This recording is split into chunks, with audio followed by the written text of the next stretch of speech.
I guess the place to start this conversation would be walking through this hand where the hand that you played, how difficult it was in that moment, and then we can maybe break down the mental processes that influence or that helped you make a good decision in the end. Sure. Yeah. So as far as the background on the hand, we are day three of the $530 main event, W Coop main event. There's like $500,000 to first. There's probably like, I don't know, 40 or 50 players left. So we're getting down to the wire. There were, I don't remember how many players there were, but probably over 10,000, maybe 20,000, maybe 8,000. I don't remember. But there was a very large field. So the final 50 players, of the 50 players left, I'm probably the strongest player in the field. It's probably not that close with that many players left out of that big of a field. It's just like down to chance. So I'm in a good spot. So I open pocket sevens from early position. The big blind calls, flop 7-4 deuce, probably rainbow. Yeah. And big blind checks. And I don't think we were that deep. I don't remember the exact to pot ratio, like how many big blinds we had. But I covered the big blind, and I believe the big blind probably had. I could be wrong about that detail, but I think the big blind probably had around like 30-ish, if I had to guess, something like that. Big blinds. So first things first, as far as playing the hand goes, because we're a little bit shorter, it's reasonable for me to try to trap this player. So if we were really deep, then it becomes really important to bet my set to try to make sure that if he can check raise, that he's going to check. If he's going to check raise, that I capture that check raise to win his whole stack across all of the streets. But when we're shorter, the risk that he doesn't do something and go off, or the risk of not getting check raise is much more modest because I can only win 30 big blinds anyway. So there are more pathways to capturing his stack at a shorter stack depth than at a deeper stack depth. So I'm a little bit more flexible around being kind of willingness to trap him. So I elected to check back the set. I don't remember what the turn was, probably a 5, but it might have been a 3. And my opponent bet the turn. I believe the turn also introduced a flush draw. So at that point, I can contemplate raising. My hand's a mix. My hand's also a mix on the flop. My hand does bet the flop sometimes theoretically, but checking's good. And my hand does mix the turn. It does raise the turn on occasion, but calling's very good. And most of the time we call. So I was weighing my options out. I don't remember if he used a randomizer or not for the decision, but I called. The river was a 3. So unfortunately for this run out, it basically makes. So it's 7, 5, 4, 3. 3 yeah. Deuce. Okay. Yeah. So an ace or a 6 make a straight. And I check back the flop, but the characterization of hands that I would check the flop back with, or check back the flop with on 7-4 deuce, there's a lot of ace high hands. So for the most part, when you're building a range in poker, you want to bluff with your bluffs and check like some of your showdown value hands. So on 7-4 deuce, ace high can win the pot if we check all the way down. And it's got great suck out potential, and ace is always going to be top pair. If you have a hand like Jack 10, that's a better hand to bet with on the flop. Before you break it down, Jordan, actually, I'd like to keep the rational side of the hand out just for a moment and discuss when you were put in that situation on the river. Yeah. Where did your opponent shoved or just made a big bet? I think it was a big bet. Big bet? Yeah. And then I think so. So you have sevens. You're facing a big bet on the river. What was like the nuts on the flop now became like probably one of your worst combos. My hand basically got counterfeit. Yeah. So I mean, my hand gets counterfeit. Any ace makes a straight, any 6 makes a straight. I check back the flop with a lot of ace highs, so I have a lot of straights.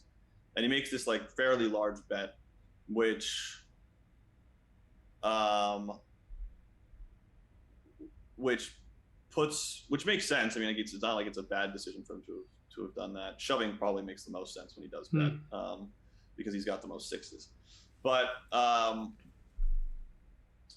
like, how did you feel there? Actually, like you have this decision to make. Fuck. I mean, that's the feeling. The feeling is like shit, because like I set this trap and it didn't work. Like it blew up, and. It didn't blow up because I did something wrong. It just blew up because the run out, I had the first nuts on the flop, and by the river, we can't even consider my hand in some kind of like what nuts category. Yeah. It's like any 6 beats me and any ace beats me. My opponent can easily have either one, and I can easily have an ace. So at that point, when my opponent bets, my hand has been I made this comment on the stream. My hand has been devalued um, to the point that it basically is just now a bluff catcher. If my opponent is bluffing, I win. If my opponent is not bluffing, I lose. And so I likened my hand on the stream to King Queen High, where I said, obviously an ace on that board is a straight. So King Queen High would be the best high card hand you could have. And so I drew the comparison. I said, if you had King Queen High, how would you feel about calling? And most of the stream, some of the stream thought that was insightful, and a lot of them said, I'd snap fold King Queen High. And I'm like, well, my top set is King Queen High now. Yeah. So there's really no difference between the two hands, and in fact, you should probably call both hands sometimes. Like, you shouldn't just fold all the time. But I have a lot of straights here. This is a really tough spot for someone to bluff in. My hand's worth 0. Maybe I'll randomize it and call 15% of the time or something. I don't remember what I did. But in the end, I ended up folding. And then when I solved it, I think that a set of sevens was like a 25% call or 22% call or something like that. And I think that King Queen High was like a 15% call. So King Queen and pocket sevens were treated very comparably by the solver on the river, because again, if he has a straight, you lose, and if he doesn't have a straight, you win. And in that kind of environment, like sevens and King Queen are identical. Yeah. The only caveat would be sevens is better suited to constrain some thin value bets that he might try to deploy if he's trying to do something great, do something silly, or if he's willing to bluff with the wrong hands. Obviously, you'd rather have a set bet. But for the most, from a practical perspective, and certainly, like I said, in the solver, my hand and King Queen were basically identical and mostly folded. So. Yeah, it's crazy how different strength of hands here still actually become the same thing in a specific spot or scenario. Try to link it back to this fast model of performance with your feelings, actions, sensations, and thoughts. You described a bit of the feelings of this is a ugly spot. You've also talked about kind of the narrative of this freaking sucks. And you have, my guess is your decision for a moment, maybe you're thinking about calling, right? So you're thinking, should I be maybe I can find a call, right? You're almost searching in your brain to find just one good reason to call so that you can make that call. Sure. And I'd like to connect this with how you felt physically in that decision, because like we talked about, your heartbeat went from something like 80 beats per minute to a tough decision on the river. Your heart starts pumping faster. You might feel a bit more adrenaline, a bit more stressed, maybe sweating or heat. You're feeling hot. So you have all this emotional tension building up. And now the challenge becomes making the correct decisions, even though you're feeling like you just want to call that button. Sure. So what do you want me to comment on? Yeah. Because what you said is all very accurate, and that captures the situation. So what are you trying to get out of me? Yep.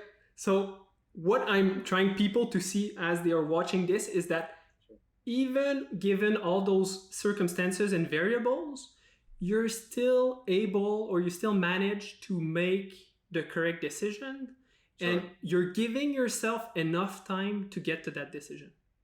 Right.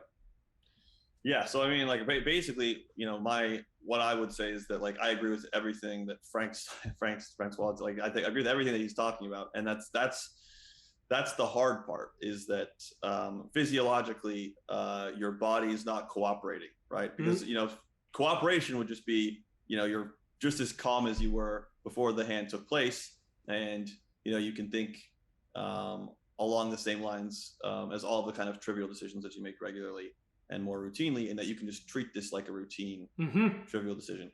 Unfortunately, that's not really how it works for humans, which is one of the reasons why, technology and software can be so helpful.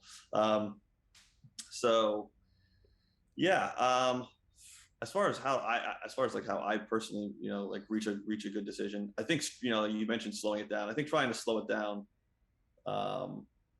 which would be relating it to things you understand before you make a decision. So trying, because the exercise of turning my hand into King Queen might have been insightful for everybody else, but it's helpful for me to reframe. Right? It's basically reframing the decision, where I reframe my hand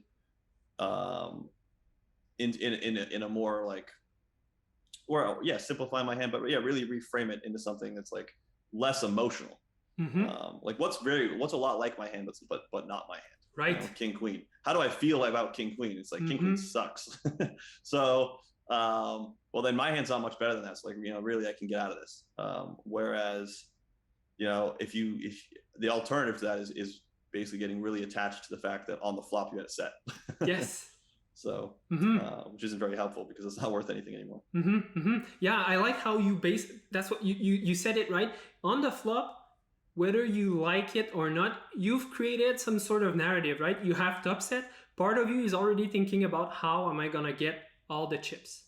Right. And so that's the narrative on the flop. And as the turn and river comes out, you need to reframe, readjust your narrative based on the situation that's changed. And so, like you said, people will get attached to top set on the flop. And so the relative strength of the hand will stay the same. But when you look at the context, it's as good as King Queen, like you've said. So your ability to reframe the situation, slow things down. So if you slow things down, you should be able also to slow down the emotional tension or the physical tension that you have. This probably should help you make a better decision in that moment. Yeah, I agree with that. Mm-hmm. And maybe one takeaway for everyone to remember is this idea that because you're feeling a certain way physically, you don't have to act on that feeling or emotion. Just like when you're angry, you don't have to punch the wall or your keyboard or your mouse. You can actually just sit with the feeling or emotion, and you don't have to act on that feeling or emotion. And here, acting on that feeling or emotion would be probably calling because you had top set on the flop. Sure. Yeah. I agree with all of that. Yeah. Good.